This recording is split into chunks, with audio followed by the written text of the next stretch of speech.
একটা কমন পরীক্ষা আছে, সেটি আসলে ডাক্তারের কাছে আসারও প্রয়োজন নাই, পরীক্ষা নিরীক্ষারও প্রয়োজন নেই।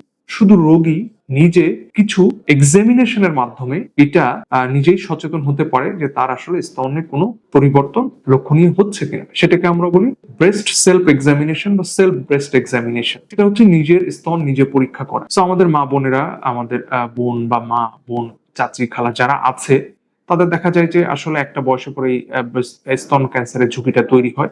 যে কোনো বয়সেই হতে পারে, তবে একটা সার্টেন এজের পরে এটা কমনলি দেখা। সেলফ ব্রেস্ট এক্সামিনেশন আমরা বলে থাকি যে আয়নার সামনে আপনি দাঁড়িয়ে দুটা ব্রেস্ট আপনি তুলনামূলকভাবে দেখলে বুঝতে পারবেন যে কোনো আকৃতিগত বা কোনো শেপের পরিবর্তন হচ্ছে কিনা, বা একটার সাথে আরেকটা তুলনামূলক কোনো পার্থক্য দেখা যাচ্ছে কিনা।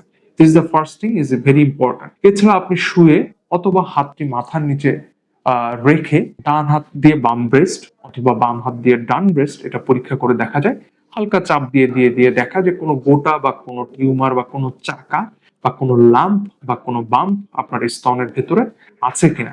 সো আমাদের দেশে মহিলাদের এই রোগটির প্রবণতা বেশি, সেক্ষেত্রে আমরা আমাদের দেশের মহিলা যা মা বোন আছে তারা এটা পরীক্ষার মাধ্যমে দেখতে পারে যে তাদের কোনো পরিবর্তন হচ্ছে কিনা। সম্ভব হলে প্রতি সপ্তাহে, না হলে 2 সপ্তাহ পর, অ্যাটলিস্ট প্রত্যেক মাসে যদি আপনি একটা নির্দিষ্ট টাইমে এটি দেখেন, তাহলে কিন্তু আসলে নিজেই বুঝতে পারবেন যে আপনার কোনো অসুবিধা বোধ করছেন কিনা বা স্তনের কোনো বিশেষ সমস্যা বোধ করছেন কিনা।